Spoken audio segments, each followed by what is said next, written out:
巴基斯坦的无人机可是在山地反恐作战中有实践经验的，这个和印度方面的是চীনের প্রথম সারির গণমাধ্যমগুলো বলতেছে এই যুদ্ধ শুধু পাকিস্তান ভারতের না, এই যুদ্ধ ভারতের সাথে পাকিস্তানের, চায়নার এবং বাংলাদেশের। কারণ ভারতের কোনো দেশের সাথে সুন্দর সম্পর্ক নেই। ভারত এই যুদ্ধে কিভাবে সম্পূর্ণভাবে ব্যর্থ হয়েছে, যতগুলো হামলা করছে, এখানে পাকিস্তান কিভাবে যে তাদেরকে ব্যর্থ করছে টেকনোলজির মাধ্যমে, এই জিনিসটাই চীনের গণমাধ্যমগুলা সুন্দরভাবে বুঝায় বলতেছে এবং তারা অ্যানালাইসিস করতেছে।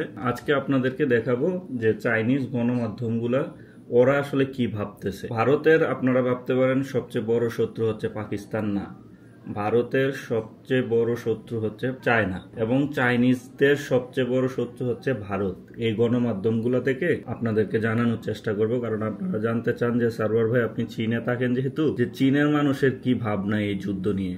ভাই, চীনের মানুষরা ভাবতেছে এই জিনিসটাই আজকে আপনাদেরকে ভিডিওর মাধ্যমে এক্সপ্লেন করব এবং ট্রান্সলেট করে আপনাদেরকে জানাবো যে আসলে চাইনিজ গণমাধ্যমগুলো তারা কি ভাবতেছে।如果说现在我们巴基斯坦使用的这伊朗的是这款高超音速导弹飞行器，তারাই ভাবতেছে এই যুদ্ধ শুধু পাকিস্তান ভারতের না, এই যুদ্ধ ভারতের সাথে পাকিস্তানের, চায়নার এবং বাংলাদেশের। গতকালকে কিন্তু চাইনিজ হাই কমিশনার যে আছে উনি ডিরেক্ট বলে দিছে বাংলাদেশের উপর যদি কোনো আক্রমণ হয় ভারত থেকে, তাহলে চীন সরাসরি বাংলাদেশকে সহযোগিতা করবে অস্ত্র দিয়ে এবং সর্বদিক থেকে সহযোগিতা করবে বন্ধু রাষ্ট্র হিসেবে। এখন চিন্তা করেন ভারত কিভাবে যে ব্যর্থ হইল। আপনারা হয়তোবা ওদের কথা বুঝবেন না বা ভাবতে পারেন আমি বাড়ায় বলতেছি, ওই যে ভিডিওতে দেখেন তারা কিন্তু দেয়া দিছে এবং কমেন্টগুলো যদি আপনারা পড়েন ওইখানে দেখতে পারবেন যে চাইনিজ নাগরিকরা তারা কি বলতেছে ইন্ডিয়ার বিরুদ্ধে।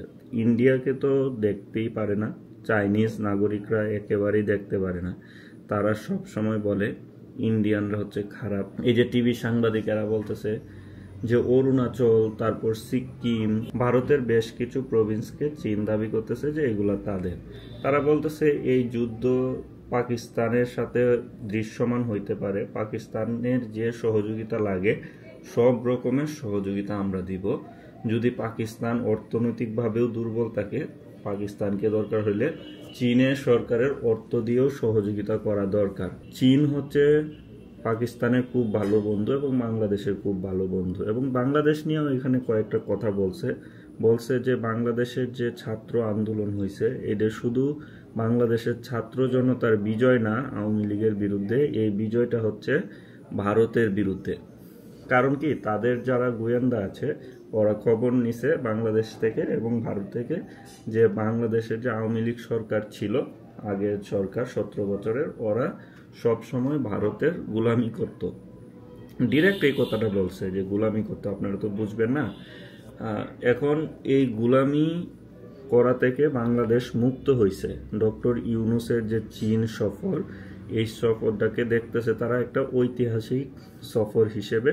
কারণ 17 বছর বাংলাদেশের যে সরকার ছিল সেই সরকার চীনের সাথে ভালো সম্পর্ক করে নাই। চীন অনেক প্রস্তাব দিছে যে বাংলাদেশকে উন্নয়ন করার জন্য, বাংলাদেশের টেকনোলজি দেওয়ার জন্য, বাংলাদেশে উন্নত মানের অস্ত্র দেওয়ার জন্য কম টাকায়। তারপরেও বাংলাদেশ সরকার এই অস্ত্রগুলো নেয় নাই। আপনাদের হয়তো আমার কথাগুলো বোরিং লাগতেছে, আমি কিন্তু ডিরেক্ট এখানে সংবাদে যা বলতেছে আমি এই গলায় কিন্তু বলার চেষ্টা করতেছি।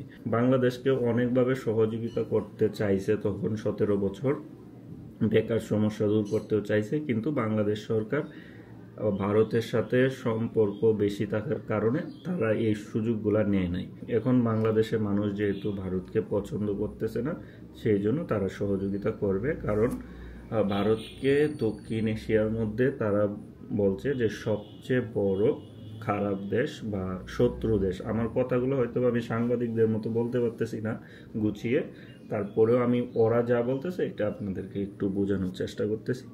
বলতেছে যে পাকিস্তানের আর্মিরা হচ্ছে অনেক শক্তিশালী, তাদের টেকনোলজি, এবং তারা যে ভারতে অপারেশন চালাইছে যুদ্ধের জন্য, সেই অপারেশনটা হচ্ছে যে কোনো রকম বিমান দুর্ঘটনা ঘটে নাই। চীনের বিমানগুলো এবং টেকনোলজিগুলো যে তারা ইউজ করছে, কিন্তু চীনের টেকনোলজি ব্যবহার করে পাকিস্তান কিন্তু 5টা বিমানকে ধ্বংস করে দিছে, যার কারণে এটা দেখতেছে যে তাদের টেকনোলজিরও বিজয়, চীনের এটা টেকনোলজির বিজয়। কারণ ফ্রান্সের এবং আমেরিকার অস্ত্র ব্যবহার করে যেখানে ভারত ব্যর্থ হচ্ছে, সেই জায়গাতে পাকিস্তান চীনের অস্ত্র ব্যবহার করে তারা সফল হচ্ছে। এটা শি জিনপিংয়ের পক্ষ থেকে এবং চীনের যারা নেতৃস্থানীয় ব্যক্তি আছে তারা বলতেছে পাকিস্তানকে আমাদের যেভাবেই হোক আরও সহযোগিতা করতে চাইলে আমরা আরও সহযোগিতা করব।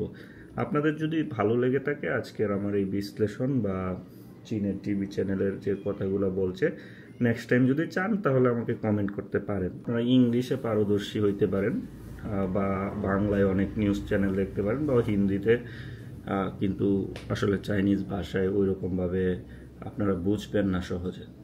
ধন্যবাদ, ভালো থাকুন এবং আমি সত্যি জিনিসটাই আপনাদেরকে বোঝানোর চেষ্টা করেছি। আসসালামু আলাইকুম।